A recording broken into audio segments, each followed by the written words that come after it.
Bonjour, je salue mon peuple, partout où vous vous trouvez, pendant ce moment de douleur, ce moment de difficulté, ce moment où plusieurs de nos frères compatriotes sont en train de pleurer, ils se déplacent en milliers, ne sachant pas où aller, se réfugier, deux fois se réfugier dans la maison de son propre ennemi, parce que son frère est un peu loin. Aujourd'hui, j'aimerais apporter une réflexion. Aujourd'hui, j'aimerais parler à l'Église. C'est vrai que la RDC, mon pays, est plus religieux. La RDC est un pays attaché aux choses spirituelles. Mais ma question serait, est-ce que nous avons réellement fait le bon choix ou peut-être que nous n'avons pas encore trouvé le vrai chemin, la vraie vérité? Comment expliquer que nous soyons serviteurs de Dieu? Comment expliquer que nous soyons serviteurs et que dans notre pays, les gens meurent? Et aujourd'hui, dimanche, nous sommes allés prier, nous allons faire des lectures de la Bible. D'ailleurs, qui stipule la plupart l'histoire d'un autre peuple, de plusieurs peuples. Quand est-ce que nous serons conscients de lire le Congo, de prêcher le Congo, de prier le Congo, de servir le Congo, de se battre pour le Congo et de mourir pour le Congo? Quand est-ce que nous le ferons? Quand est-ce que nous serons capables de le faire? Jusqu'à quand les hommes sont passés, de grands hommes que mon pays a connus, de grands hommes puissants dont Dieu est fait entrer dans mon pays pour aider ce pays, ce peuple d'ailleurs. Aujourd'hui, l'Église qui est tue. Oui, le Congo a plusieurs religieux, plusieurs sources religieuses plutôt, plusieurs églises, différentes églises avec différentes doctrines. Comment expliquer que nous ayons deuil, que nous soyons endeuillés et que les autres communautés ne réagissent pas? Le temps maintenant est venu pour connaître quel est le Dieu que le Congo doit servir. Quel est le Dieu dont le Congolais devrait suivre? Et quelle est l'Église dont le Congolais doit servir Dieu? Nous n'avons plus le temps de flatter ou de jouer avec nos vies.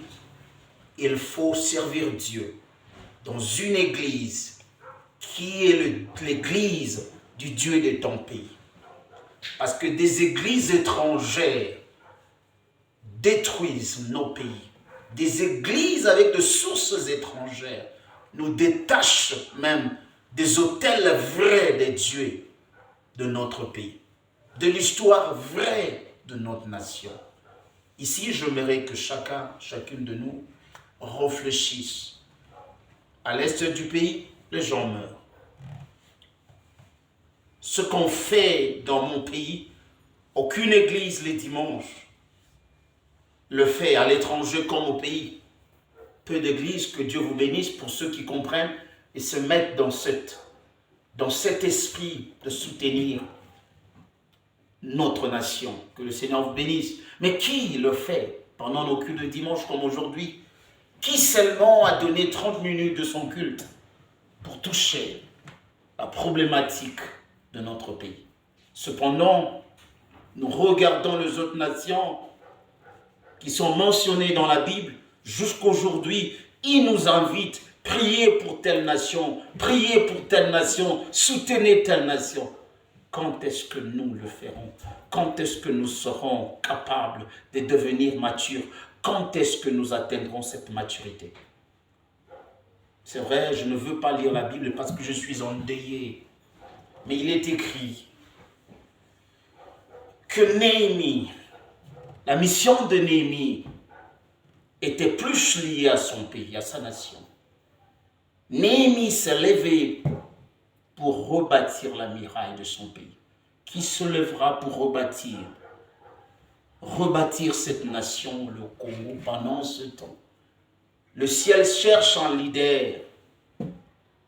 La spiritualité de mon pays cherche un leader capable de servir, d'aider son peuple. Qui le ferait? Il est écrit à tout moment que Dieu ait donné des lois à Moïse. Si nous regardons les 5 premiers livres que nous appelons le Pentateuque, vous verrez Dieu dire à Moïse, écris ceci, lorsque Israël ou leurs enfants demanderont pourquoi est-ce que l'Éternel aurait fait ceci, vous leur répondrez, c'est parce que Dieu avait fait telle chose. Il y a l'historique, il y a l'histoire. Dieu a voulu que Israël ne puisse pas manquer d'histoire. Je te pose la question, je me pose la question. Quelle est l'histoire que tu donnes à tes enfants? Quelle est l'histoire que tu donneras à tes enfants? Quel est les dieux dont nos enfants vont apprendre? C'est les dieux où on tué nos frères, on nous a arraché la terre, on nous a imposé de choses, et que l'Église était complice, et que les hommes, ces élites, ces leaders étaient complices. Au lieu de prêcher la réalité qui se passe dans leur culte, ils sont en train de parler des autres réalités d'Hébreux, Marc, Éphésiens. Nous ne sommes pas ce temps-là. C'est maintenant ou jamais où nous devons prêcher Congo, prier Congo, l'ennemi de notre pays. L'ennemi de mon pays, les ennemis de notre pays, le diable, le Dieu de gloire, détruira le diable.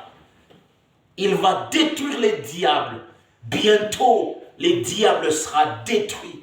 Bientôt, l'ennemi de mon pays sera détruit.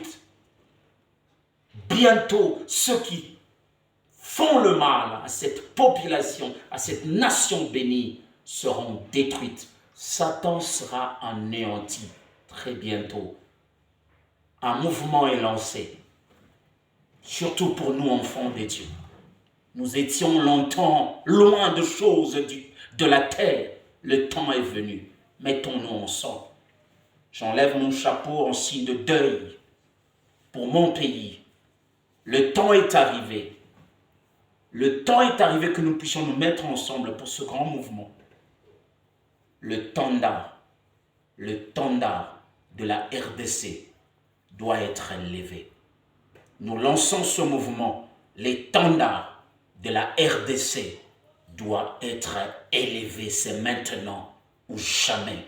Nous pleurons ensemble, nous prierons ensemble et nous combattrons ensemble afin de sécuriser, comme il a été écrit dans le livre de Genèse.